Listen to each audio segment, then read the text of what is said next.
This is Jason David Frank, and you're listening to the GeekCast Radio Network. You are now on the inside of what I like to call the circle of trust. We are all connected in the great circle of life.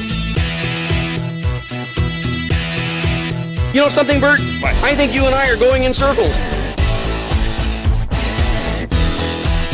It feels like we're going in circles. The circle is now complete.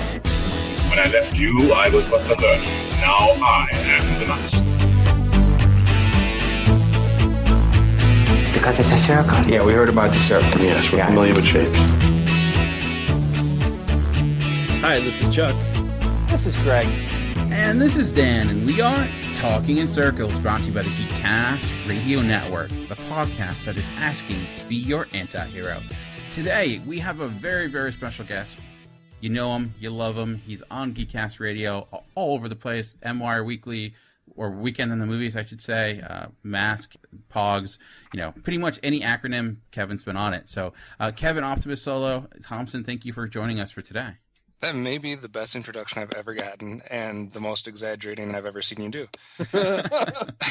I am sleep deprived right now, so if I sound a little bit crazy, I apologize. So that's the best type of crazy. For the record, we just treat our guests really well. That's nice. And for the record, I do have to side with both Dan and Chuck on the whole Geico commercial. I don't know what it is about that commercial. I've seen it a billion times, and it's still, every time it plays, my girlfriend and I both crack up, and then for the next 2 or 3 minutes, we have to repeat different parts of the commercial to each other. Cold cuts.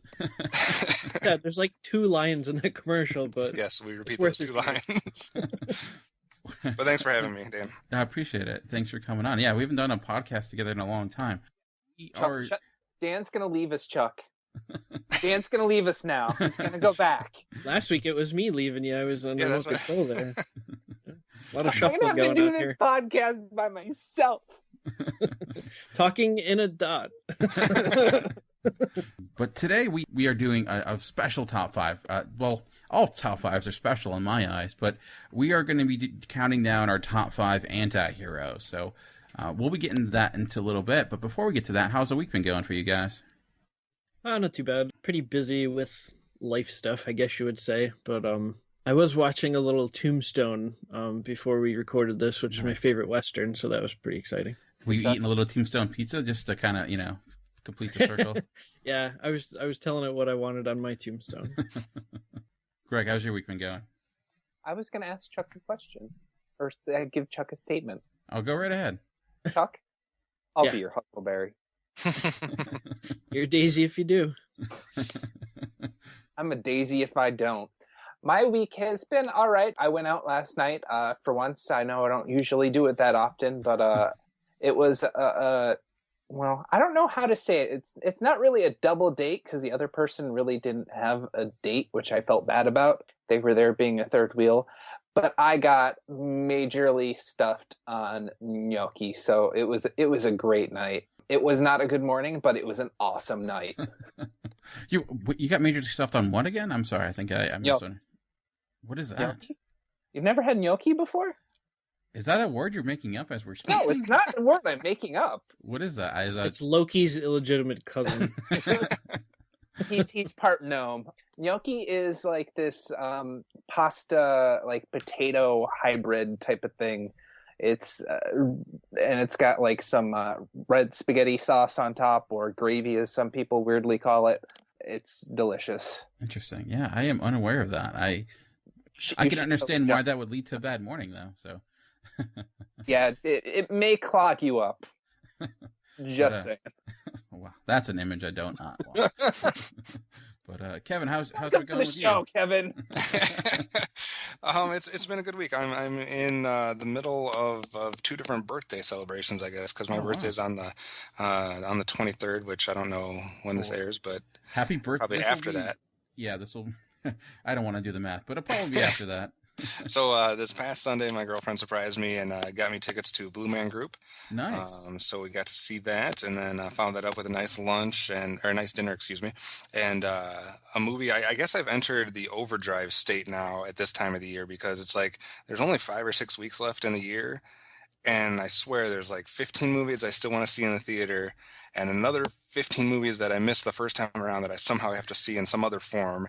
And so I think I've seen like 4 or 5 movies this week. I don't know. It's all becoming a blur at this point. Yeah, it's pretty sad because I usually save up my days off just because I know that I'll be trying to watch movies in December. So, right. Yeah. Got to keep it for the important stuff. But yeah, I can understand that. There's a lot still coming out. It's kind of And crazy. I was finally able to see, the most recent one was I was finally able to see Fury. So wow. I missed that for a little while. How'd you feel about Fury? It was pretty intense. You know, there's some predictable parts to it, but I actually pretty much enjoyed it overall. I was surprised at how much it was kind of one of those movies that I was somewhat excited for, but somewhat not. I was just kind of on the kind of a neutral stance for a while on that one, but I'm glad I saw it, and I'm glad I saw it on the big screen. Yeah, I did enjoy that movie as well. Hey, look, another movie we agree on. That's impossible. Did you leave happy or furious? Not furious. No, I left pretty happy. It didn't quite get to the point. You know, most war movies are pretty emotional, or you know, have their tearjerker moments or whatever. And I was kind of happy with the balance this one struck. It didn't quite overdo it to the point where I felt, you know, depressed and wanting to, I don't know, hug kittens and puppies. So I always want to hug kittens and puppies, though. So that's true. But interesting, yeah. My week has been rather uneventful. I did give a presentation all day at work today about staffing models and workflow management, and it is exciting as it sounds. Just sounds amazing. It is. Man. It was a rip-roaring good time. But now sounds like an episode of The Office. Yeah, I wish it was. I try to give randomly enough. I've been trying to get our place I work to kind of do like a Dundee celebration. They're kind of maybe doing it. I'm like, you know, so hopefully, I actually have a Dundee in my desk, so I can try to maybe, you know, pass that out. But that sounded really kinky. I've got a Dundee in my desk too, Dan. Yeah. I tried to force that as funny, but if you're gonna force something, you're gonna force a Dundee. But anyway, so we're gonna take a quick break, and when we come back, we'll be getting into our top 5 for this week. And as I mentioned, we'll be asking you if you want to be our anti-hero. So we'll see you in a quick bit. Grab your helmets, because it's time to assemble Mask. Mask Mayhem is here with your hosts TFG and Mike, OptimusSolo, and brand new host Toon Master Tim. This podcast, covering all 75 episodes of Mask, will feature in-depth analysis of every episode, talking the toys, and more. Mask Mayhem will run 30 podcast episodes. You can find us on iTunes and www.geekcastradio.com. So get your spectrums ready, as podcasting is the ultimate weapon. So let's say you're looking for a podcast to your favorite 80s comic books, G.I. Joe, Transformers, Ninja Turtles, He-Man, etc. Where are you going to go to find us?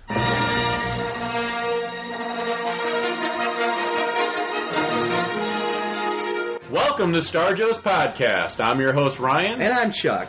That's right, everybody. We're the Star Joes. We host a podcast called Star Joe's Podcast, where we talk about your favorite comic books, your favorite toys of all the 80s properties. Star Wars, G.I. Joe, Transformers, Mask, Thundercats, Voltron, you name it, we cover it. If it's in the 80s, we'll cover it at some point. Yeah, so what you want to do to find us, you can go to iTunes, you can go to www.starjoes.com. And remember, the Force will be with you. Because knowing us is half the battle.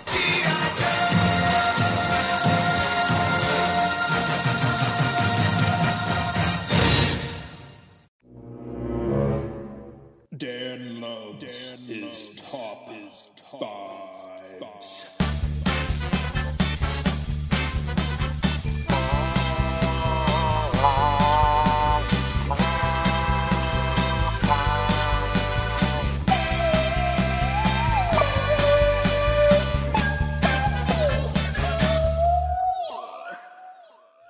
All right, and welcome back. And like I mentioned, today we are going to be doing the our top 5 anti-heroes. But before we get to our list, I know there's a lot of differing opinion regarding what and who is an anti-hero.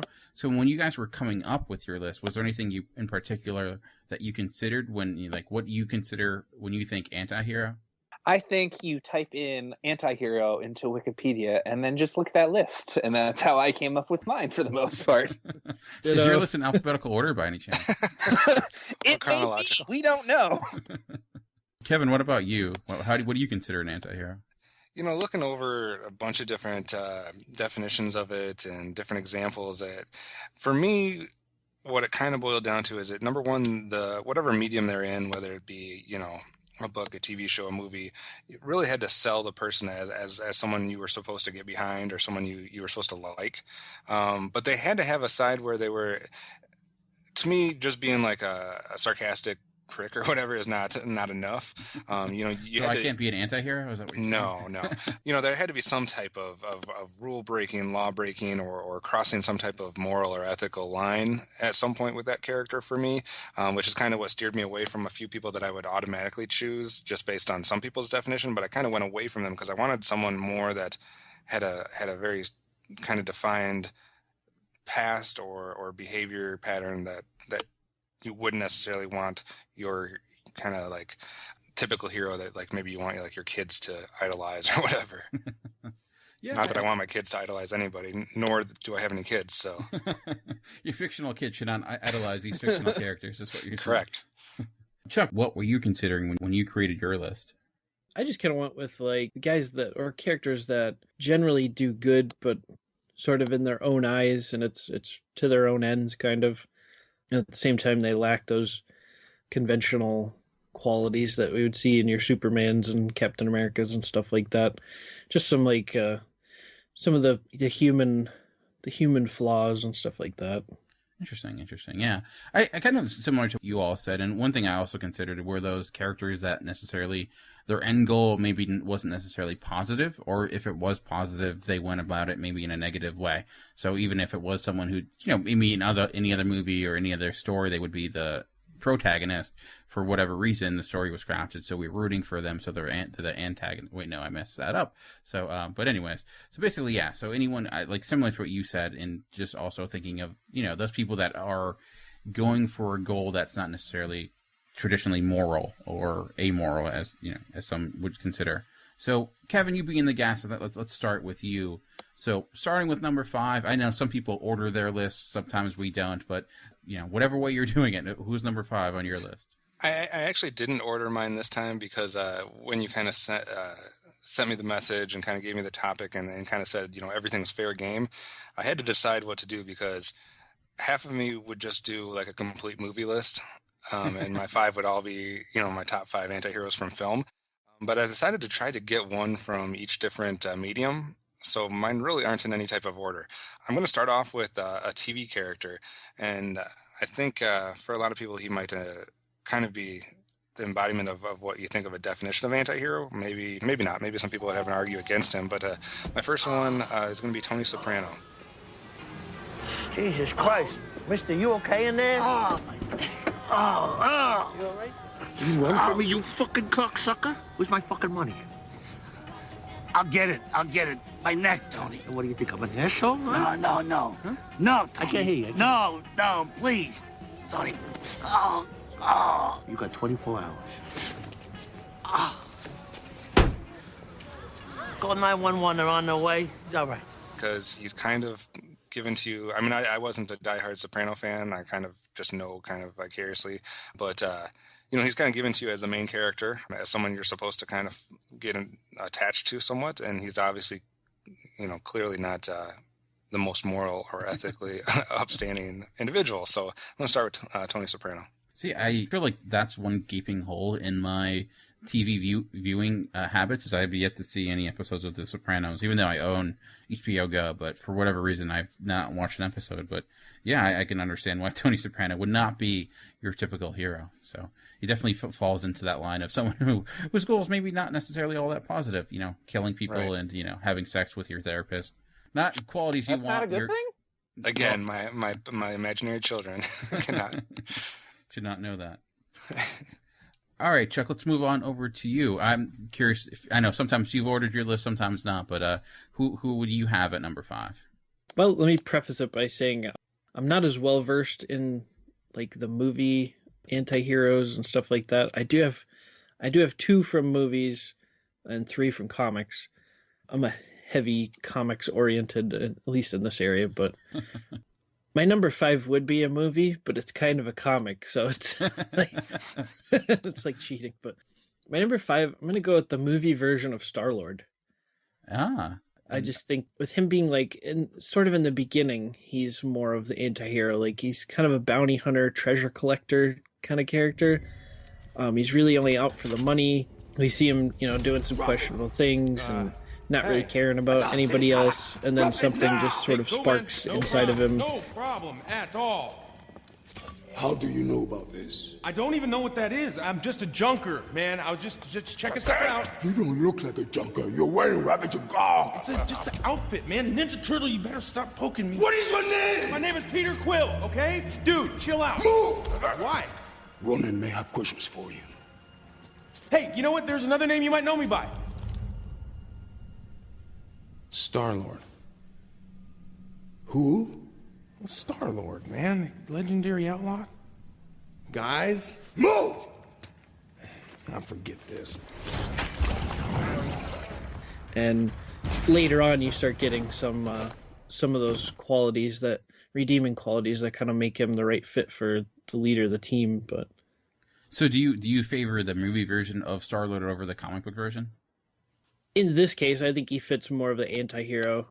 As far as which one I like better, I don't know. It's kind of a split. I really like them both. I think the comic version is much less of an anti-hero because I've seen him do some pretty heroic stuff. Yeah. Especially with him and Nova working together and stuff like that. But you mean, starting a dance battle to take down an enemy is not heroic? Yeah. And did you see the deleted scene release that Ronan was kind of dancing back? Yeah. And then watching Dave Bautista try to dance. That was fun. Man. It's like trying to watch Triple H run in Blade Trinity. It's my favorite. Your body's that's not natural. It's like a hunk of muscle trying to, it's just, yeah. It's like a brick trying to run. Was it you guys or I don't know if it was you guys or a different podcast that was talking about having a top list of movie runners? There was, and maybe it was In Session guys. They were talking about the worst, like on-screen runners of all time. I think that was us, actually. Probably. It was a long time ago, yeah. And I think I made a mention that Doctor Who would be the best runner on it, I think. Yeah. Well I think it was Tom Cruise. I'm not going to lie. No one can run on screen quite like Tom Cruise. Yeah, and I think even in that conversation we were bringing up David Hasselhoff. Yes, it's all becoming clear again. So let's just switch what we're doing now, and we're going to go into the top 5 runners. I actually could come up with a better list for that, I think. Well, with that amount of confidence, Greg, I'm curious to hear what's on your list. What's number 5 on your list?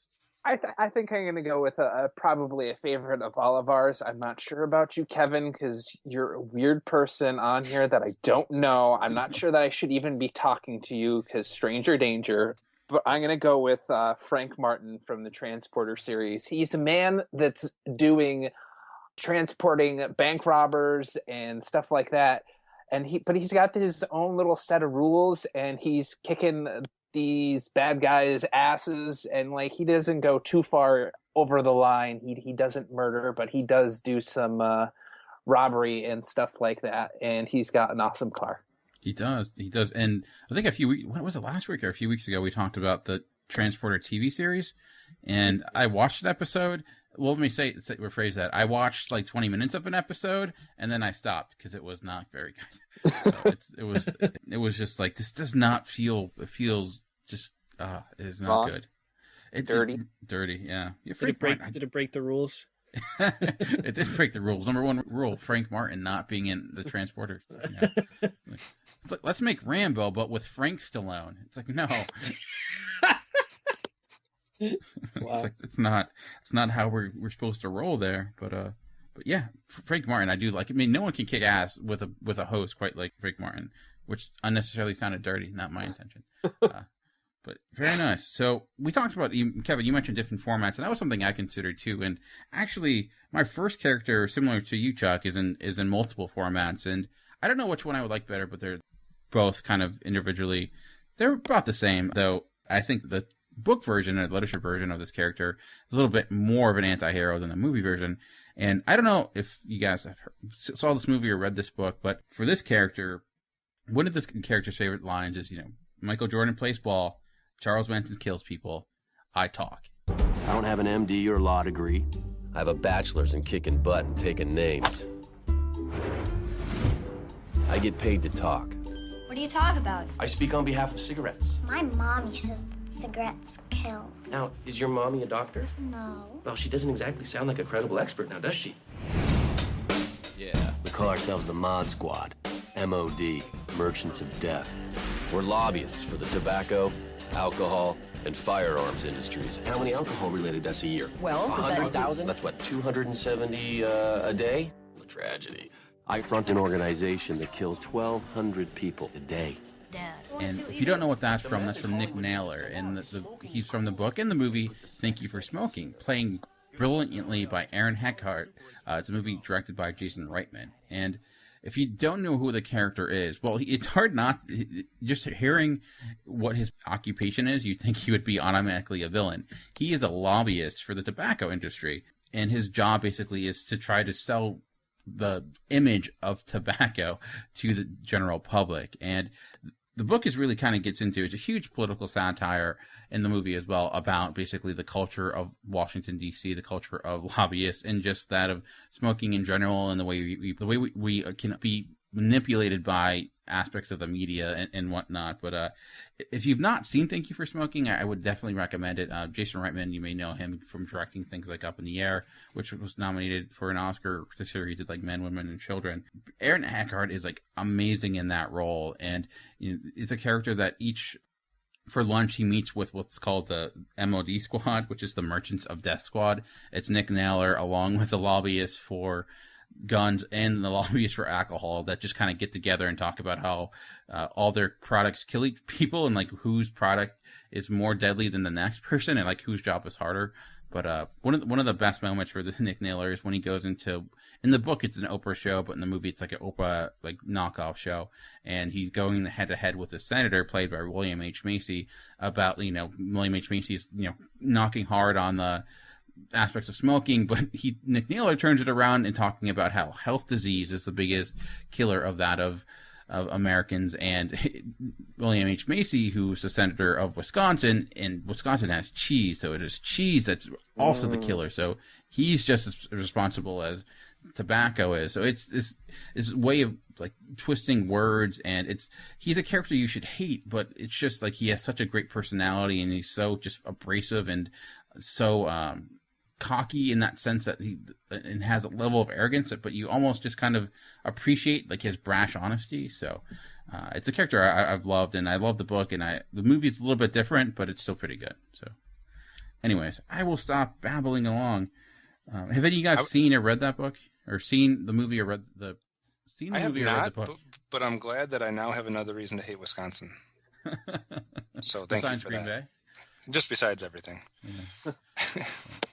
Sorry, I'm from Illinois, so they are rivals in all kinds of different things. But no, I haven't seen that one.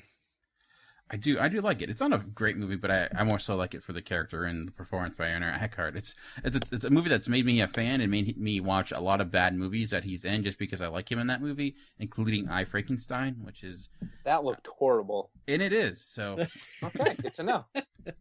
It is pretty awful. That is the Robert De Niro Frankenstein movie? Worse. It is worse. Imagine that with awful green screen and then like a Twilight sadness just throughout. It's just like Does Frankenstein also play baseball? unless you have just watched the Hercules with Kellen Lutz right before it, then it appears to be a good movie. I watched that. That movie is just wow. That I was just I was watching that. I'm like, how is this released theatrically? Like, why? Like, how is that even possible? Like it. Like it actually increased my enjoyment of I, Frankenstein. Oh man, it just makes you wonder. It's like, anyways, that off topic, but let's get back on topic with our number 4 choice. Kevin, what's next on your list? Well, I was struggling because I thought I needed something to represent the video game genre. No, you don't. Or medium. I shouldn't have, because all this does is show just how ignorant I am when it comes to video games, because I'm sure there's a lot of better choices, and I'm sure maybe some people would Picked even... Kirby, didn't you? No, I did not. And I don't even know if some people would qualify these characters as anti-heroes, but I'm going with any protagonist or any of the main drivers from any of the Grand Theft Auto games. All night, with the lights off, drinking coffee. This is a disaster. We are so screwed, man. These gorillas, listen to me, are gonna come down here and rip my head off. It's ridiculous. I did not go to law school for this. Okay, now what the hell are we gonna do? Shut up, sit down, relax. I'll tell you what we're gonna do. You're gonna find out who took our cocaine, and then we're gonna kill them. That's a good idea. That's a great idea. And I'm showing my ignorance by not being able to name them. I think there's like a Trevor maybe, or a Mike. But I'll go with yeah. Is there a Joe here? I just feel like, that's the character you're playing as. That's the one you're trying to, bring success to, but the whole time you're doing repugnant and terrible things that you shouldn't be enjoying doing. So I don't know. I feel like in the video game world, that's a good example of an anti-hero. So you mean it's a bad thing to be running over people while getting a blowjob from a hooker? I mean, I've never done it, so I don't want to judge something I haven't done. You mean you haven't done that? Dude, you haven't lived. I live a sheltered life. Is that... Well, I know you are on Tinder now. Is that what happens to you? All right, so we're moving on over to Chuck. What is up next on your list? Let's see. Next on my list is, a classic. I don't know, maybe everybody's going to hate me because this one's kind of a popular choice, I guess, but I'm going to go with Han Solo. Nice. Glad he's on here somewhere. He's just a great anti-hero to me. Like, he usually does the right thing, but it's usually because there's something in it for himself. And a lot of people, you say Han Solo, and they're like, "Oh, he's not an anti-hero, but he's a smuggler." Yeah, he's not. He obviously has some less than noble qualities, that keep him from being your average movie hero. But there is a hit out on him. He's clearly shot first. So yeah. Cold blood. It's funny because I think you do see some similarities between Han Solo and Star-Lord, definitely within the movie portrayal of that character. So great choice. Yeah, I mean, there's no doubt. He's a popular choice, but it doesn't mean that it's the wrong choice. I mean, he needs to be on here someplace. So, Greg, I'm curious to hear what's next on your list from Wikipedia. Well, number 4, I actually didn't really get this one. Well, it reminded me of this character, and then I was thinking about it this whole time. I'm like, yeah, this is a pretty good pick. I'm going to go with Sherlock Holmes, especially the BBC version by Benedict Cumberbatch. You don't actually think I was interested in you. Why? Because you're the great Sherlock Holmes, the clever detective in the funny hat? No.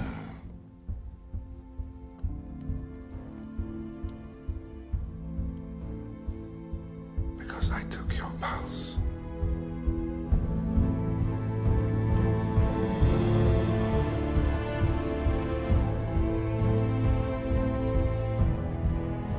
Elevated. Your pupils dilated.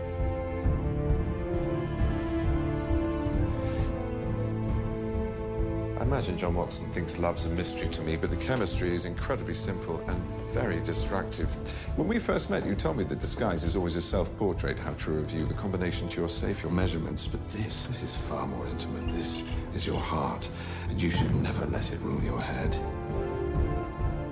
You could have chosen any random number and walked out of here today with everything you've worked for. But you just couldn't resist it, could you? I've always assumed that love is a dangerous disadvantage. Thank you for the final proof. Because he's a complete asshole the entire time. Well, until recently. Spoiler alert.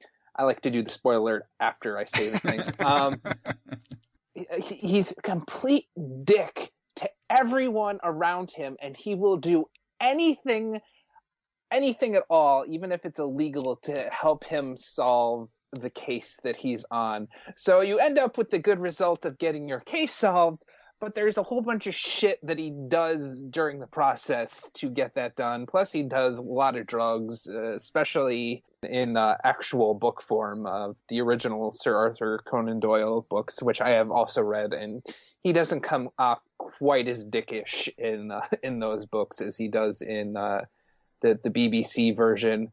But he does do some heavy drugs in there.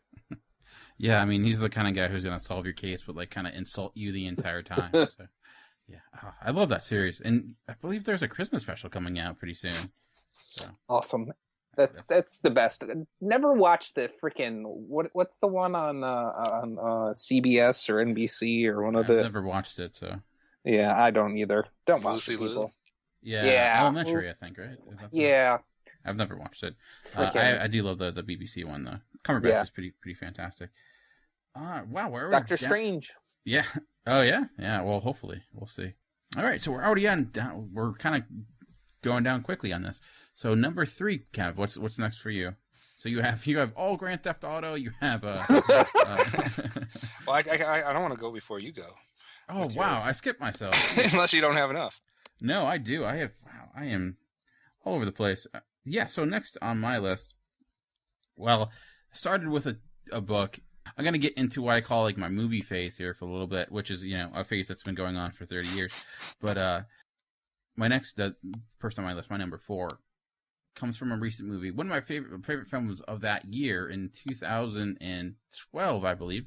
The first time I did a top 10 for, 2011. The first time I did a top 10 for GeekCast Radio was I named this one my favorite film. And that movie is Drive. And the character that I'm picking for the Antihero doesn't really even given a name. He is just referred to as the driver, played by the dreamy Ryan Gosling. He is a stunt driver. He kind of doesn't really has more of a mysterious past. You don't really know what he's up to, but he kind of ends up befriending a family near him. And what makes him kind of an anti-hero is that there's an obvious, like, extreme violent streak to him. If you've ever seen any Nicholas Winding Refn movies, it's like the dude just loves violence and just, like, disemboweling bodies. Like, it makes Saul look like a kitten parade. But he's never really necessarily in a gross way or in a way where it's kind of fetishizing upon the violence. It's more so just kind of more of an analytical viewpoint of it, and the way we kind of can just really go off the walls with violence. But Ryan Gosling's character in that, Chuck, you mentioned Han Solo, and Han Solo has the coolness. There's no doubt, the swagger. Like Ryan Gosling as driver does that as well, and I think he's just doesn't say much. He's very limited in his dialogue. The entire movie's limited in his dialogue, but he's just a great character with a great performance by Ryan Gosling. So. I don't know if you guys seen Drive. I know a lot of people don't like it because it's a lot of style, maybe not a lot of substance, but I just love that character, and he's got the coolest jacket in the world that should not be cool, but gotta give props to Ryan Gosling because he can make it look ugly cool. Jacket with a dragon on the back of it. It's a scorpion. Oh, yeah, that's an ugly jacket, Dan. He's a good actor to play an anti-hero too. Yeah, he's just got that face on him where it's like you kind of want to punch him in the face, but at the end of it, you're like, I'd get a beer with him. Yeah, right. So. I wouldn't get a beer with him because he'd be getting all the ladies then. Unless he was teaching you how to get the ladies, like he did in whatchamacallit, yeah, Steve Carell, whatever movie that was. That was actually a good movie, though. I like that. Crazy Stupid Love. Yes. Yeah. I knew it had 3 different words in it. All right, so now not skipping me, Kevin, going over to you for your number 3. What's next on your list? If I was ordering my list, this would actually probably be my number 1, but I'm going to do it now just because, and I don't want anyone to steal it. But I don't know, this one could be movies, could be literature, could be folklore, could be cartoon. This is technically my cartoon pick. I guess I'll go with he did appear as a cartoon version in a Disney movie, but any version you want. I'm going to go with Robin Hood. Manly men in tights, tights. I feel like he's pretty much the definition of an anti-hero. He's doing all the good things, but for the poor, but he's obviously still stealing. He's still, up to no good as far as his process goes. It's one of those, does the end justify the means type thing. But I don't know what my favorite version is, but I needed a cartoon version, so I'm going with the Disney version of Robin Hood here. I actually have that Funko nearby, that pop vinyl. It wouldn't be a podcast unless I mentioned Pop Vinyl. I was going to say, it's been a while. It's been a while, yeah. So you said you don't have a favorite Robin Hood character? Or a Robin Hood movie or product? Man, I don't know if I have a favorite. You know, I guess the kid in me likes the Prince of Thieves, Robin Hood. But I don't know. I guess probably the Disney cartoon version of him is the best. But I still think he has yet to be realized in a way on film or on TV as kind of what you picture just by reading the stories about him or hearing the legends about him. I don't think that's ever quite been realized. Yeah, I do like the 1930s movie that like the guy's name off the top of my head, but it's like the Errol Flynn. Errol Flynn, thank you. Yeah, his like take on Robin Hood. It's really like larger than life, cartoonish, but it's fun. It's a good time. You've had pretty solid choices so far. You've had Han Solo. You've had forget already because my memory's gone. Star-Lord. You've Star-Lord, you have Han Solo, so you've been in space. Are you staying out to the galaxy far, far away? Are you maybe coming down to Earth for your next choice? I'm coming down to Earth finally. And this is where the list is going to take a nosedive because trying to follow Robin Hood is a tough act to follow. I'll be honest, I didn't even think of Robin Hood. I'm ashamed I to say didn't that. until like the last minute, and I was like, how did I not think of that? I know, I felt the same way. And, you know, I should have related to him because he was the first one to start punishing people for failing his city. Check on the Arrow reference for Chuck. So we got the Pop Vinyls in there, we got the Arrow, so I think we're good for a while. Actually, yeah. I think this is going to be my next one. I move into my comics portion of my list now, but my next choice is Venom. Ooh. Obviously one of Spider-Man's greatest enemies, but he also has this weird, like, self-assigned task of, like, protecting the innocent, you know, in any situation. He's like, we must protect the innocent, and so it's like, oh, he's, you know, this great protector and crusader to help the innocent people, but then he goes and does these terrible things to Spider-Man and kidnaps his girlfriends and Eats brains. Yeah, so he's an interesting character, to say the least. So I'm assuming your favorite Venom is out of Topher Grace in Spider-Man 3? Oh yeah, that was. I just have posters all over my ceiling of that. Have you read the recent Venom take with Flash Thompson as Venom? Like, it's more like that's really good. Like a the agent Venom thing. Yeah, I have not read that. I heard a lot of good things about it, but interesting. So, with being a fan of Venom, or do you also fancy yourself as a fan of the the completely unhero that of Carnage? Oh yeah, I'm a big Carnage fan, and that's cool too because like. That's another part of this thing with Venom is like, during the whole thing with Maximum Carnage, you kind of have Venom trying to stop him too. So, there's a lot of parts there where Venom's, working both sides of the good versus evil line. Yeah, Carnage is a great character too. He's got some great episodes in the animated series from the Spider-Man in the 90s. He teams up with like him and Iron Man, and they're like kind of making fun of Spider-Man for like, why are you even here? It's like... So... Yeah, that was cool. Very nice. All right, Greg, moving on to you. What's next on your list? Next on my list is a choice that I don't think anybody even listening to this is probably going to have heard of, and that is Artemis Fowl. He is this boy genius, and when he starts off in the series, he is kind of evil, robbing different places through different means, accumulating a vast wealth. And he also kidnaps, and I believe he tortures a little bit a fairy. By the way, his fairy is policewoman. Fairy is like an abbreviation for their police force. I believe they have a different terminology. And please do not judge me for reading a book about fairies. It is actually a lot more badass than it sounds. But he tortures... But eventually he comes around and he helps the fairy folk and all the different mythical creatures that live below the surface of the earth. And it's quite an interesting read. It's supposed to be for kids, but I recommend it. I read through those books pretty quickly, and he's a great villain that becomes a hero kind of situation. And lately in the books, he's becoming a lot more of a hero throughout. He's kind of advancing here. So Artemis Fowl is my third choice. What book series was he from again? I'm sorry, I missed that. It's just self-titled Artemis Fowl, Fowl, and then it's like another title underneath. Interesting. Yeah, you're right. I've never even heard of that. So how did you even learn about that series? Well, I was in, when it was still Borders, the bookstore. I found it on the bargain basement reads. It was like extra cheap. I was like, you know what, I think it was like $4 or something. I was like, I might as well try it. And I picked it up, and it was like midway through the series. It wasn't the first book, and I didn't realize that. And I read it, and I read through it really quick. It only took me like a couple of days to read through it. And so I know that's a book that I really enjoy, and that that I have to read more. So yeah, I gotta get back to the whole reading thing. I was going there for good for a while, but then I kind of got away from it. So I am reading comics though, if that counts. I don't know. It does count. It's reading. Very cool. Yeah, interesting. Good pull, Greg. Good pull. Thank you. All right, bringing it back over to you, Kevin. Next on your list. You are beyond tired. I forgot myself again. And I am running. See, it's just this whole 4 people thing throwing me off, you know? You're your own anti-hero. I am my own anti-hero. Oh, wow. Geez. Okay. So next on my own list, do any of you watch... I know Greg and Chuck, I don't think you guys haven't watched The Wire, but Kevin, have you ever watched The Wire by any chance? Oh, I've heard fantastic things about it, but I've never seen it. I do enjoy myself.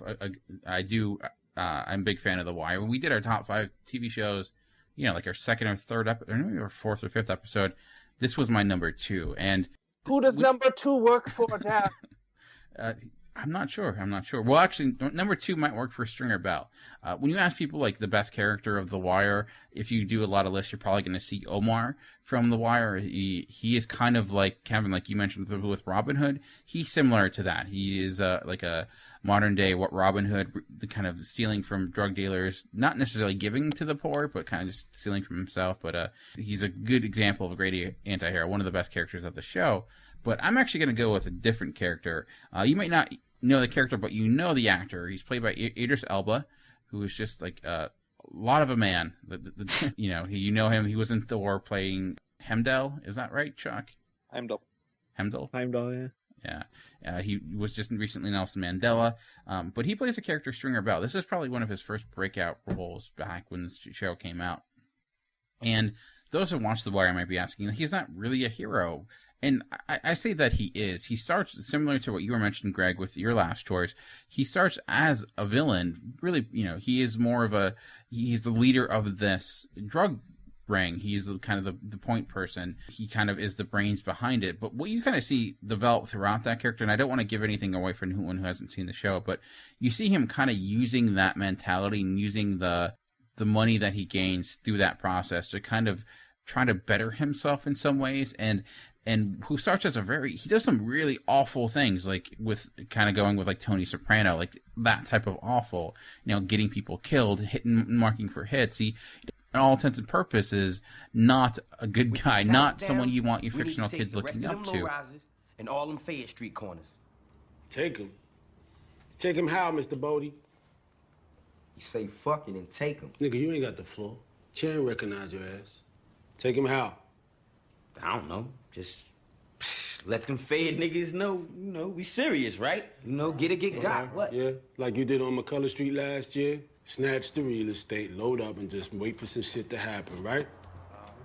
Nah, man, we done worrying about territory, man. What corner we got, what project. Game ain't about that no more. It's about product. Yeah. We got the best goddamn product, so we gonna sell no matter where we are, right? Product, motherfuckers. Product. But what you start seeing, though, is that you see the reasoning behind it. You see how he's a product of the system that he's in, and how he is taking advantage of it just as much as everyone else is. And he's really not any worse than, the politicians of that area, and how he kind of becomes more someone you root for and almost becomes more of a tragic figure. So I think Omar is a great character, but I feel like he is one of the best TV characters in just the way he develops and the way you kind of change your viewpoint of him throughout the series. So I don't know. Some people may disagree with me, but I really like that character, and can't go wrong with Idris Elba. He's just a great actor. So But, he is a great actor. I did see Omar's name on a lot of other people's list around the internet as far as anti-heroes go, though. So obviously some anti-hero potential in that show. Yeah, he certainly deserves that. And I mean, in all intents and purposes, I probably would put him on the list, but I don't want to have, multiple characters from the same show. But so that was my number 3. Now we're already to the final 2 already. So we only got 2 more left. Kevin, so you've had video games, you did our cartoons, you TV with Tony Soprano. TV. So what's next? We got movies. What we going? I'd like to go with 2 movie picks, but I'm going to sneak in a comic pick.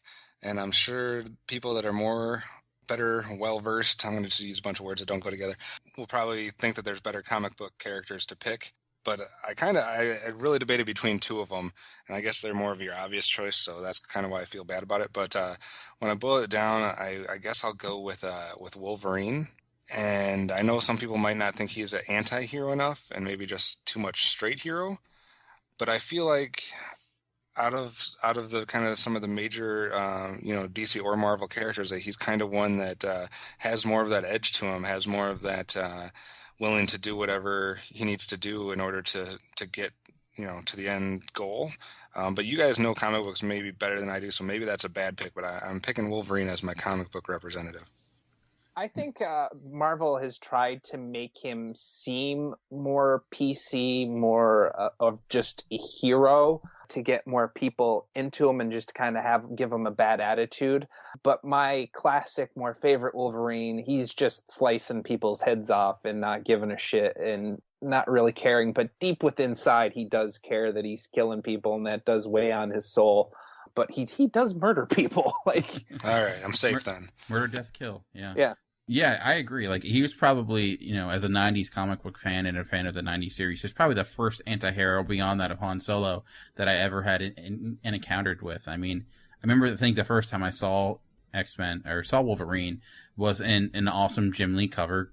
Chuck, I'm sure you appreciate that. It's one of the early covers from the X-Men series where it's like him smoking a cigarette. And being a kid at that time, I'm like, that is the coolest thing ever. So it really does. Dan, look of cool. course, smokes. No, I never did. But no, he was that. I think he was always built up as that anti-hero, as the smoking, the attitude, the rebel for sure. So yeah, definitely, you could definitely make a case for Wolverine. Just the attitude with the way he talks to Cyclops and the way he kind of rejects authority. Yeah, that's kind of why I took him over the other one I was considering. I just feel like he had a little bit more of an edge and a little bit more of a willingness to do whatever, break the rules. Yeah, I would say he's definitely more of an anti-hero in the comic and in the cartoon than maybe the movies, per se. I think that's maybe lightened a little bit. But yeah, I think that, like Greg mentioned, the heart of Wolverine is always an anti-hero who's just never able to kind of fit in the normal confines of society. So, all right, Chuck, moving on over to you. So, are we staying on Earth, or are we going above and beyond and going outside our galaxy? We're staying on Earth, but this... I don't know. I hope I'm not copping out here, but my final 2 picks are comic picks. You go with what you feel. Go with what you know. I don't know. I had a lot of movie options that I was looking at. Jason Bournes and Jack Bauer from TV and Daryl Dixon's and stuff like that. But I went with more of my comic stuff. That just seemed right to me. But my number 2 pick is The Incredible Hulk. Nice. Dr. Banner, now might be a really good time for you to get angry. That's my secret, Captain. I'm always angry.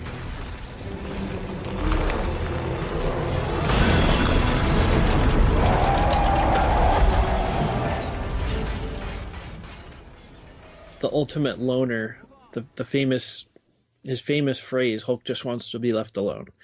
He's been known to help other heroes, obviously, many times, but mostly he's doing his own thing. And when he fights somebody, he has no concept of who's near him or property damage or anything like that. So there's buildings collapsing and stuff getting smashed, and there's pretty good possibility that people are getting killed, but you don't see that in the comics.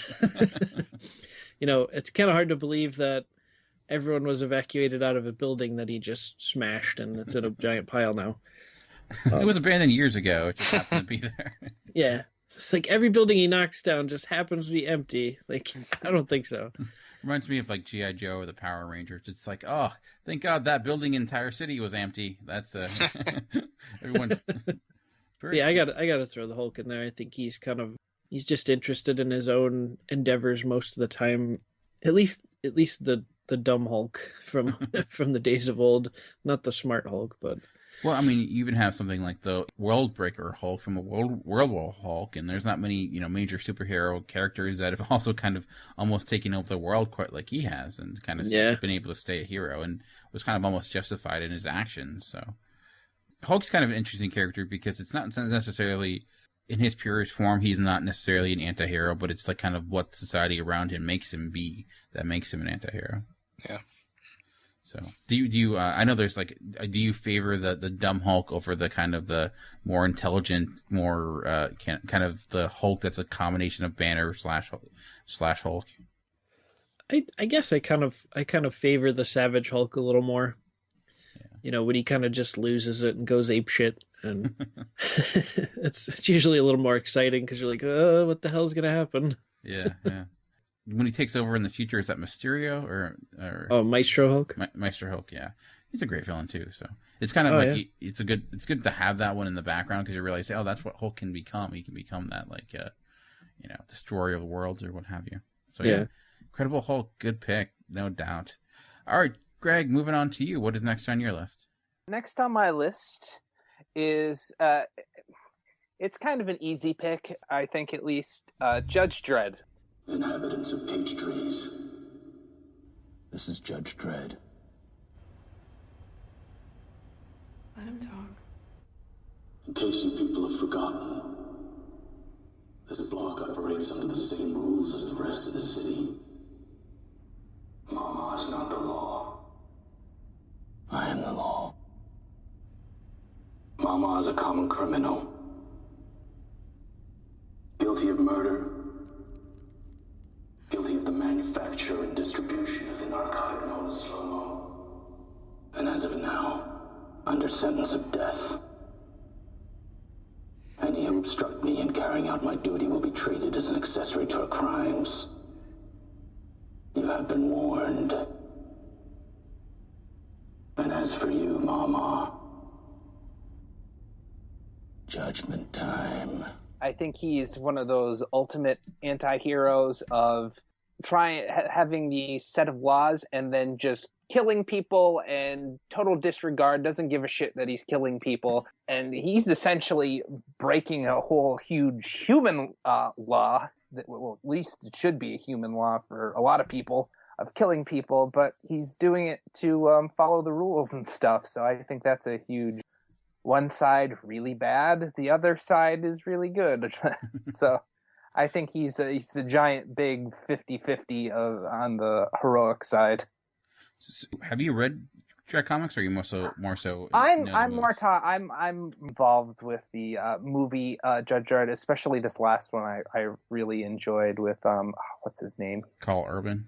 Yeah, I love Carl Urban. So I was kind of going more with that. I haven't really read too much on the comic side. I think I've read one of them, and it's a lot of violence to uphold laws and to do anything to uphold those laws, essentially. I am the law. So I can't do it. Chuck, you can probably do it better than I can.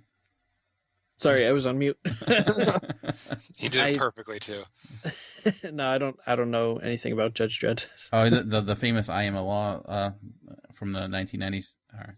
Nah, I got nothing. Yeah, it's probably better that way. Not a movie you need to see. So, unless you want to see an awesome Rob Schneider performance as awesome and Rob Schneider in the same sentence. My brain just exploded. All right. Wow. So we're already at. No, I'm doing mine now.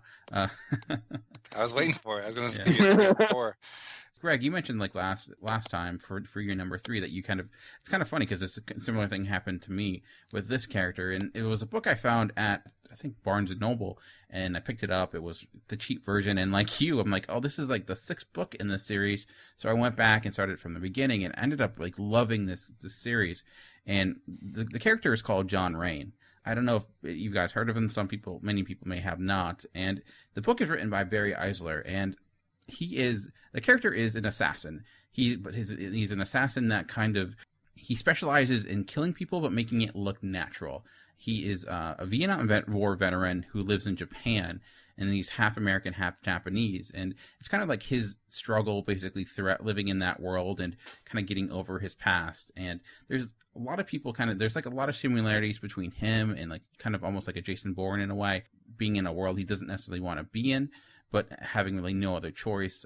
He is often used by the CIA as an operative for different occasions, and sometimes he's used as basically the scapegoat at times, as framed and what have you. What makes him really interesting, though, is that the guy who writes the story, Barry Eisler, he's actually a former CIA operative himself. So it comes from a guy who really knows what he's talking about. He's also an accomplished martial arts expert. So he writes it in a way that is like really interesting with the minutia of what he knows. He's coming from a spot where he actually knows what he's talking about because he's actually experienced this stuff. So just seeing like the amount of detail and Chuck, I think it's something you would appreciate, because I know you kind of like that aspect of someone when you kind of see the process and kind of, I know it's a book, so you're not a big fan of that. It's just interesting his character in that way, because he really gets into something like he'll be walking in a city street, and one thing that he always keeps track of are people following him. And it gets into basically all the processes of making sure you're not being followed and what that's like. When you walk into a building, when you're meeting someone, where you're going to sit and why you're going to sit there. And kind of he deconstructs a lot of the normal tropes that you see in the spy genre with more reality and with more facts, because he's coming from it. I do that stuff in my everyday life. Checking mirrors and whatnot while driving. Always. Yeah. So it's interesting in that end, and then like I mentioned, martial arts too. So it really, when he gets into the fight sequences, it's really well detailed. So it's a really great. It comes from a really great writer creating a really great character.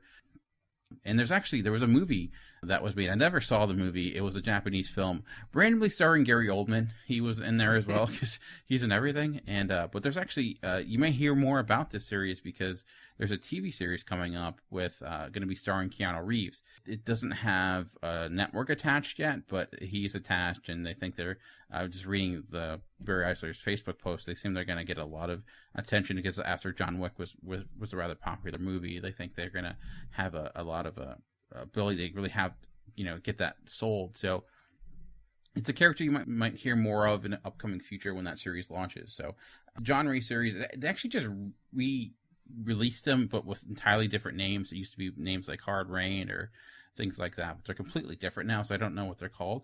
But if you go to if you just Google John Rain, check them out, because I love those series. It's probably some of my all-time favorite books. I mean, when people looked at like someone to take over the Bourne franchise, at least when it comes to the writing of the book, some people pointed to Barry Eisler because of what he did with this character. So if you like the Bourne franchise or like reading the books, it's a good kind of a catalyst to that. So definitely check it out. How awesome would it be if Keanu Reeves backed up John Wick with John Rain 2 movies in a row? That would be awesome. And then we can get John Rambo, and it would be there we go. But yeah, so I do really like that book. Yeah. But one of the biggest reasons I wanted to create this list, because of that character, and it's a book that a lot of people don't talk about. And as someone who doesn't read a lot of books, I can't say how well written it is, but I find it fascinating. So if you like that type of stuff, you might enjoy it. It was funny that you mentioned the Bourne stuff, because the whole time you were describing the whole book, that's all I was thinking about was this sounds a lot like the Bourne series.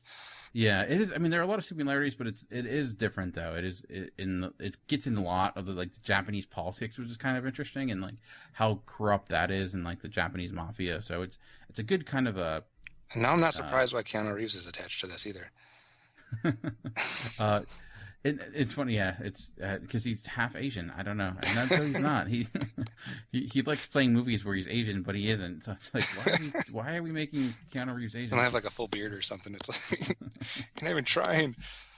Oh. All right, so we're down to the nitty gritty. We're down to our number one. So, all right, Kev, what is next on your list? Well, I guess I don't know if I've saved the best for last, but I've already done my video games and my cartoons and my TV and my comics, so I'm left with movies.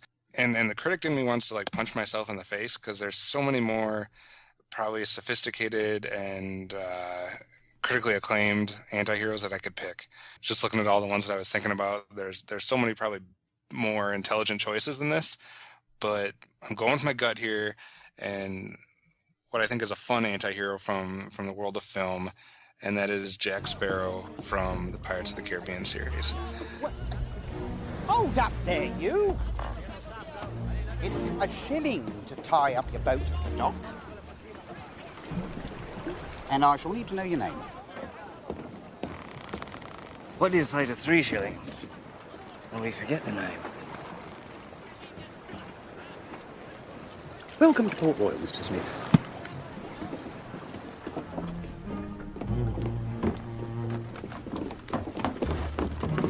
This dock is off limits to civilians. I'm terribly sorry, I didn't know. If I see one, I shall inform you immediately. Why then? I confess. It is my intention to commandeer one of these ships, pick up a crew and Tortuga, raid, pillage, plunder, and otherwise pilfer my Weasley black guts out. I said no lies. I think he's telling the truth.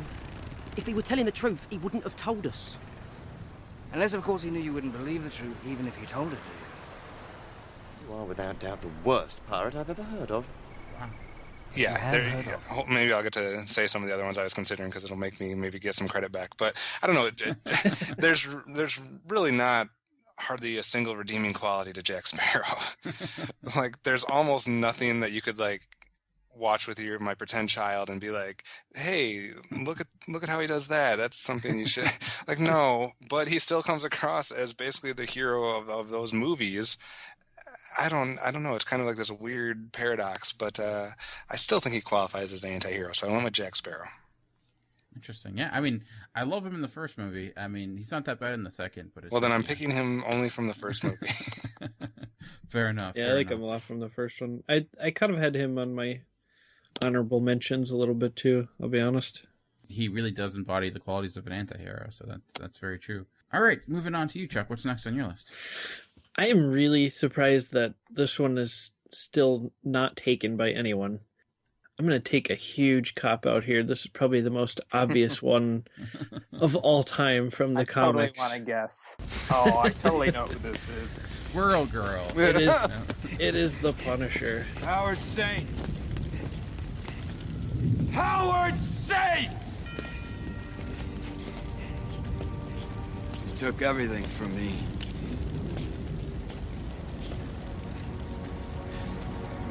You killed my son.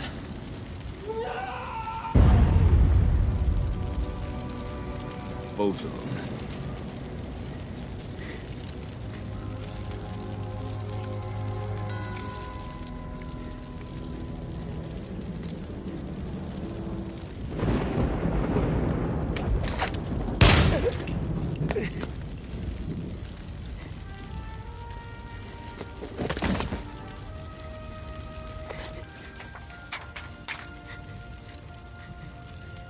Made you kill your best friend.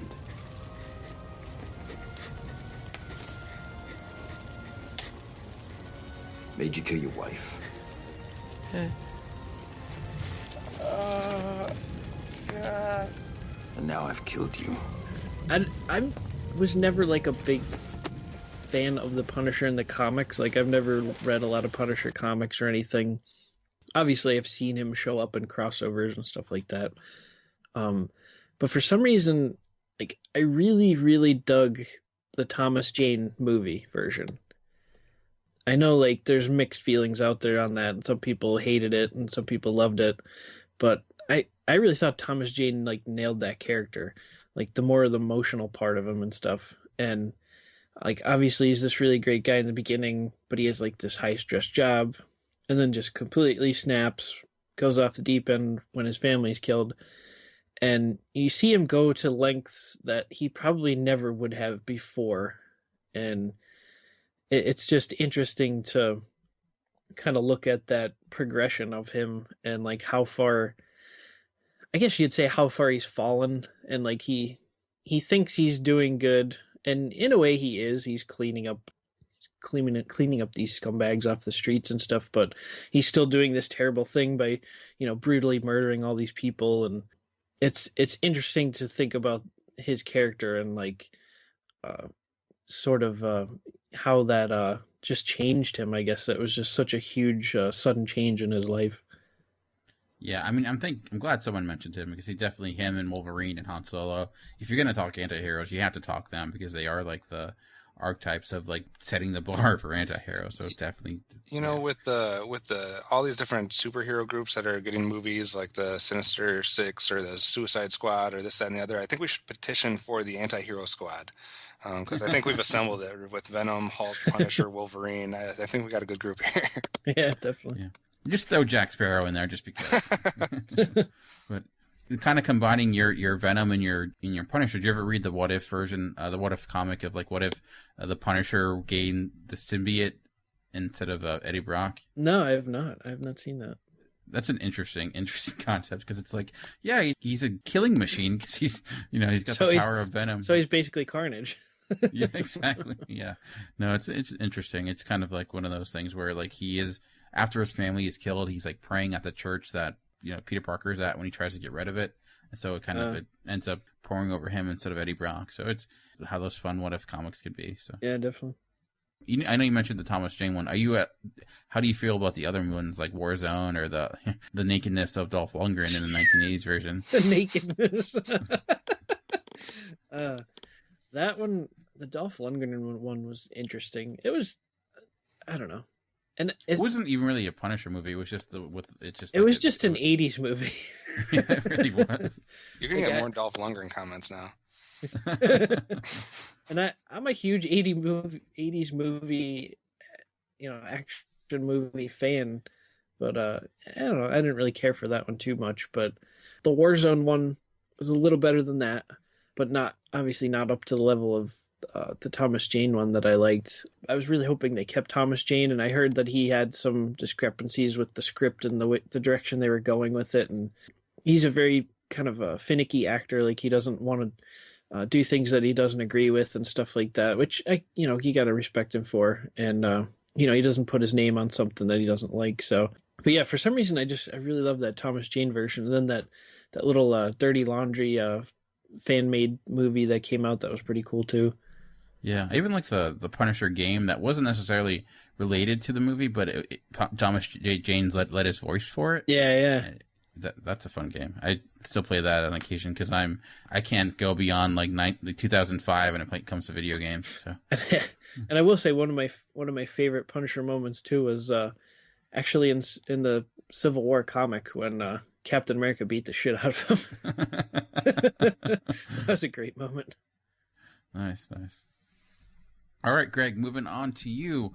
What is last on your list? I'm going to go with a character that probably nobody here would ever mention, especially as their top anti-hero. I'm going to go with Severus Snape. Our new celebrity. Tell me, what would I get if I added powdered root of asphodel to an infusion of wormwood? You don't know? Well, let's try again. Where, Mr. Potter, would you look if I asked you to find me a bezoar? I don't know, sir. And what is the difference between monkshood and wolfbane? I don't know, sir. Pity. Clearly, fame isn't everything, is it, Mr. Potter? I think it's a great choice because I picked it, and and because he's doing this good deed by trying to be a spy and get he who should not be named out of the way, but in doing his duties, he has to kill Dumbledore. Probably should have said spoiler alert. But I'm pretty sure everybody has seen those movies except for Chuck, probably. Not me. And it's okay. so, I'm not really interested, so you're good. Yeah, and so he's doing it out of love for Harry's mother and protecting the kid, but also like hitting him and beating him and trying to keep him kind of doing an Adrian Peterson of trying to protect him and teach him right from wrong. but not getting suspended from the NFL. I don't recommend beating your children, by the way. Unless they're imaginary. Yes, exactly. That's perfectly okay in the imaginary world. So he's trying to do everything for the right reason, but then he murders like one of his most favorite people in the world. So it's rather tragic, and also very anti-hero like. That's a good choice. Yeah. Thank you. Definitely. I think that's probably, I would say, the best character in that entire series, except for his name. So yeah. Plus Alan Rickman. Come on. Yeah, definitely. Oh, Alan Rickman, you gotta love him. Mr. Potter, I can't do it. I can't. Oh, nobody can. Nobody can. And go on YouTube and check Alan Rickman Tea Time or something like that. There's this awesome video of Alan Rickman like throwing a fit during a tea party. It's like all slow motion and really awesome. Very cool. All right, so I am not going to forget myself and stay with myself with my last pick. And when I started creating this list, there was no doubt in my mind that this would be my number one. It's when I think Antihero, it's the first person I go to. When people think of like Rebel Without a Cause, they think of James Dean. When I think of Rebel Without a Cause, I think of Paul Newman, my all-time favorite actor, in one of his best movies, and that is Cool Hand Luke. Anybody here?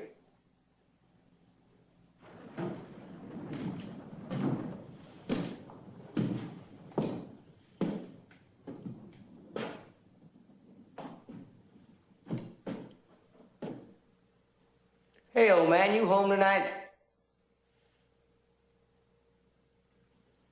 Can you spare a minute? It's about time we had a little talk. I know I'm a pretty evil fella. Killed people in the war. I got drunk and chewed up municipal property and the like. I know I got no call to ask for much, but even so, you gotta admit you ain't dealt me no cards in a long time. It's beginning to look like you got things fixed so I can't never win out. Inside, outside, all them rules and regulations and bosses. You made me like I am. And just where am I supposed to fit in? Oh, man, I gotta tell you, I started out pretty strong and fast.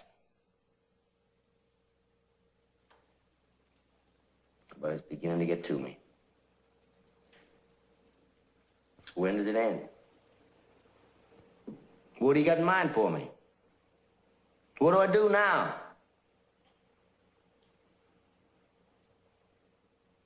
All right. All right.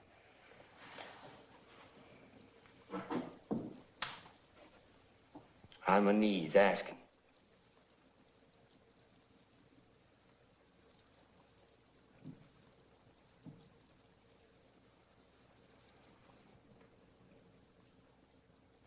Yeah, that's what I thought. I guess I'm pretty tough to deal with, huh? A hard case. Yeah. I guess I gotta find my own way. Have any of you guys seen Cool Hand Luke? No. I don't know. A long time ago, and I cannot remember it. I have, yes. Very good because I was movie. too young. So, Chuck, can you back me up on this one? Nope. Yeah, definitely. Yeah, but we first meet Cool Hand Luke, who's just Luke at the time, like I mentioned, played by Paul Newman, and he's just in a parking lot cutting the heads off of meters, getting the change for no reason whatsoever. Like, he's a guy who's rebelling, he's trying to rebel, but nothing really against anything particular. He just doesn't fit in our world. He doesn't know how exactly, and he ends up going to jail. And he ends up it's about him and his time in jail and the time spent there and how he almost becomes a hero for the men there, and he kind of rallies them. There's this like really great scene where they're laying pavement, and he kind of rallies them to like go full born and like finish it within what would normally take all day. Takes like an hour or so. So they end up spending the rest of the day just kind of hanging out and chilling because there's nothing else for them to do. And they did use chilling because it was the 1950s. He was chilling, relaxing, all cool, land, shooting some people outside of school, and a couple of guys up to no good started making trouble in the neighborhood. What? We should have. That would have been a perfect. Would have been a perfect anti-hero. Will Smith from Fresh Prince of Bel-Air.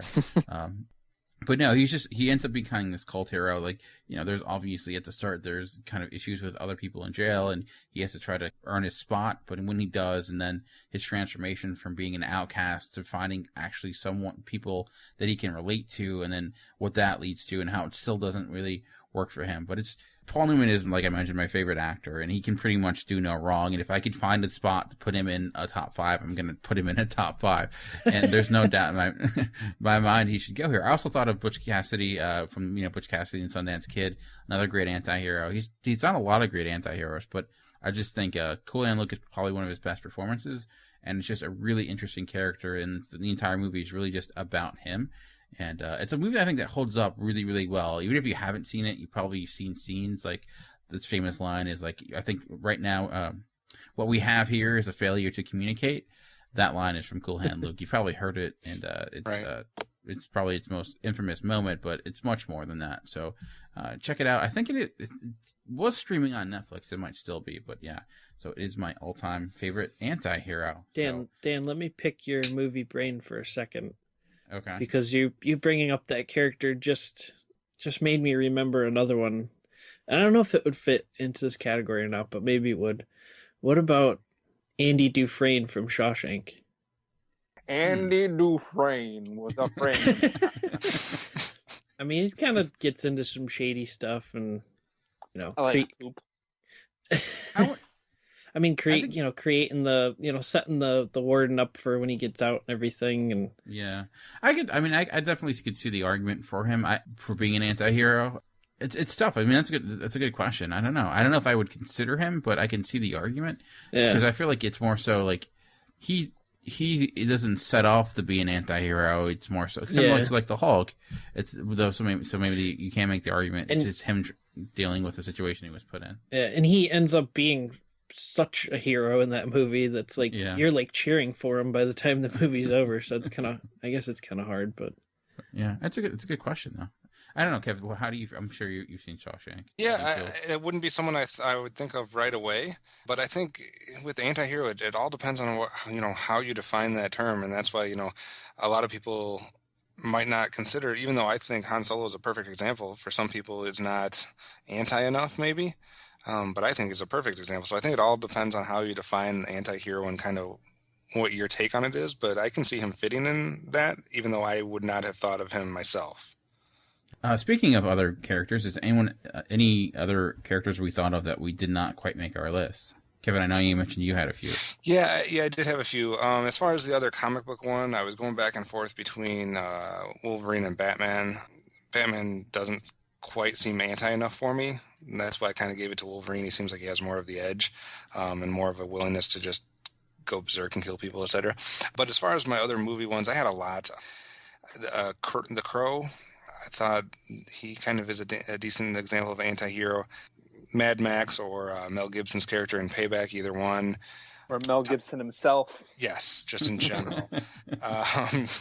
Tyler Durden from Fight Club, Marv from Sin City. I actually even had Hannibal written down.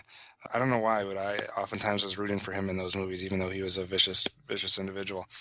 Michael Corleone or Ray Liotta from, I know that's not the name of the character. I named a character and an actor, I apologize. But either one from Godfather or Goodfellas. Travis Bickle from Taxi Driver.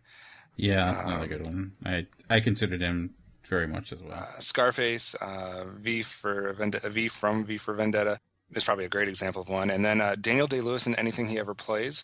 Specifically, I guess if I had to choose from There Will Be Blood. I just thought of it, but I can't name a single character that Daniel Day-Lewis has played. It's just Daniel Day-Lewis. Abraham Lincoln? There we go. Thank you. But I was trying to think back of his movies. I'm like, why do I not know a single name of the actual characters he plays? It's like Daniel Day-Lewis from Gangs of New York, Daniel Day-Lewis from There Will Be Blood. I don't know what these characters' names are. But yeah, those were the ones that I was considering. Chuck and Greg, what about you guys? Couple movie ones, couple comic ones. Let's see, movie ones. How about Harry Callahan from Dirty Harry? Nice. I considered throwing that one in there. Little Clint Eastwood, hardball justice. How about Mr. Rooster J. Cogburn? Nice. John Wayne version, of course.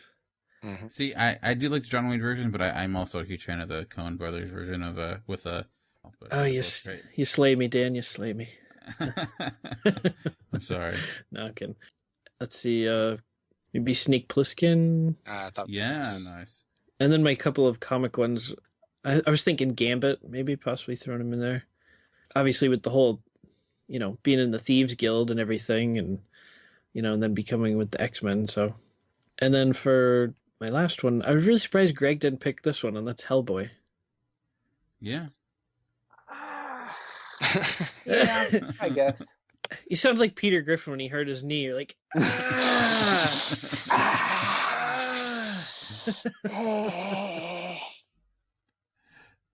Yeah, very nice. Greg, do you have any ones that didn't quite make your list? I got Chev Chelios from the I can't come up with the name of the movie. Crank. Right?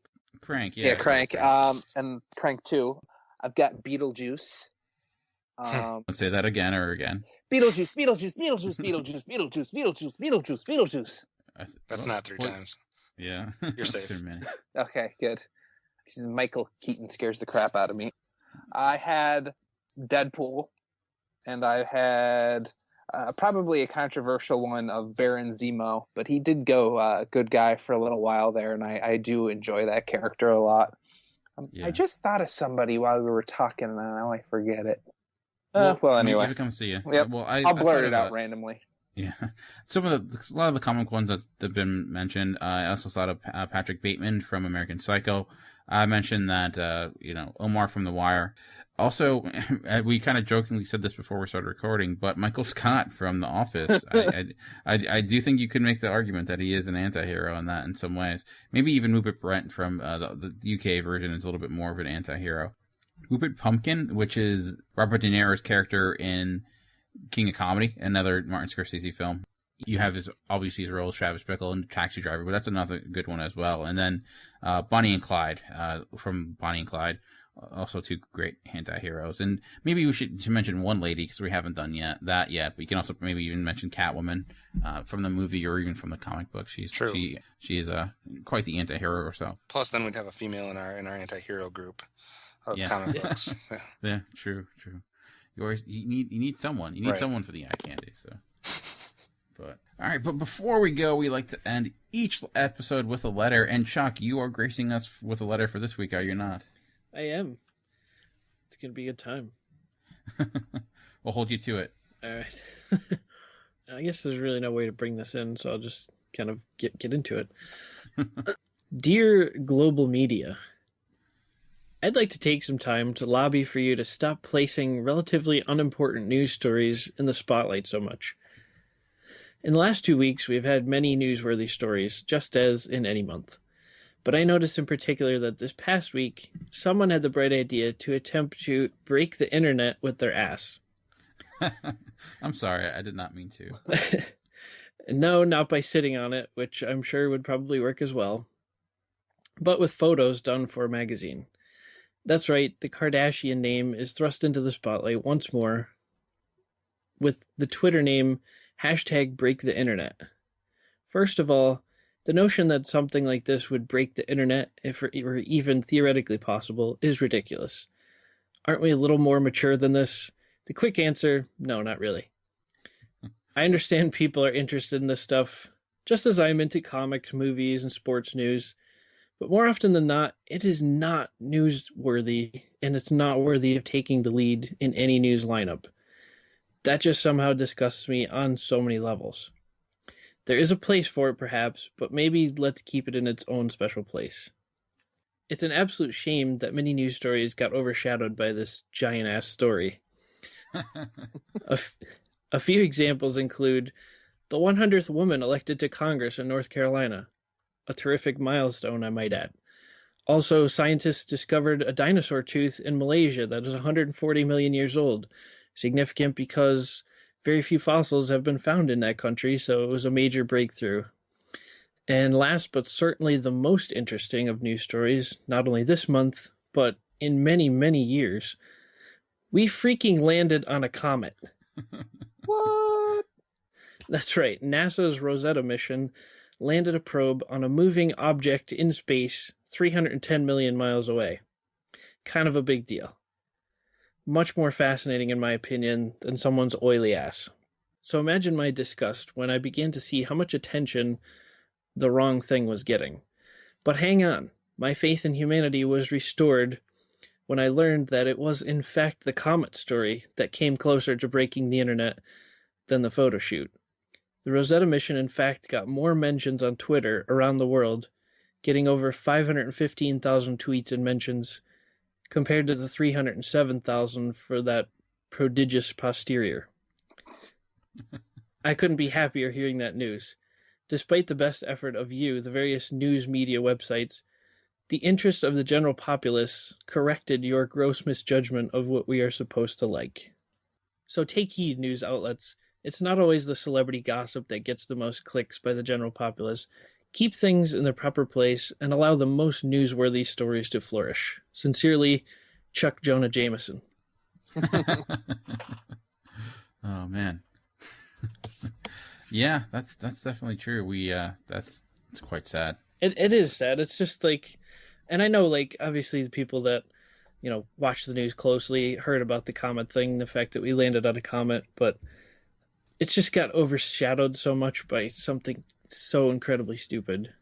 Yeah, I think I made the joke of, like, Kim Kardashian trying to break the internet by releasing a new photo of herself. It's like trying to drown the world by releasing a cup of water in the bottom of an ocean floor. Not, like, you're kind of famous for a sex tape, so what's like, oh, you know, it's like, not really, I don't know what you show in the world that has not been shown many times before, so, but, well, Kev, I'd like to thank you for joining us this week. Do appreciate it. I think you added a nice little element to our top 5. I apologize, because I feel like it's my fault that you tried to skip yourself 3 times. No, I just thought my choices were dare you, sir? You threw off his counting. Yeah, my head was not. It was on autopilot, and I do apologize. But no, it adds a little bit of flavor, I'm sure. And I think your method of doing it was interesting, to say the least. So a lot of good choices. You picked up a lot of ones. So, and if you would like to give us your top 5, there's a lot of different ways of doing that. There's a lot of ways to get in contact with us. You can comment on the episode post at geekcastradio.com or nerdly.co.uk. We're on Facebook and Twitter. Search GeekCast Radio or Talking in Circles. I'm on Twitter at Movie Revolt. Greg, you're at Twitter. What's your Twitter name? I have the most anti-hero of Twitter names at the Create Forge. And Kevin, you're also on Twitter. What's your Twitter name? I am. It's at OptimusSolo. And Chuck is the anti-hero of Twitter, and it's so much so he's not even on it. That's why I couldn't find him earlier. So, I question, Chuck, though. Did you join just so you can go on and retweet different comments about the satellite, or about landing on the comet, just so we can beat Kim Kardashian? I created 500,000 accounts and retweeted it. It's like, I'll show you. Man, that might be a good idea. But yeah, it's a lot of great ways to get in contact with us. Anyways, that'll be the end of the show for this week. We'll be back next week. Same time, same channel, same podcast feed. But for now, this has been OptimusSolo. This has been Chuck. This has been Greg or Kevin. All right, what weird. And this has been Dan, and we've been Talking Circles. We'll see you next week. So, does that mean you're leaving us, Greg? Like, I don't understand. No, that means I stole Kevin's identity now. Damn it. He has his online name, but I stole his actual name, so. He just retweeted it, too. I'm going to have to tell people my online name now in real life, damn it. Will the real Kevin please stand up? You are the anti-hero podcast.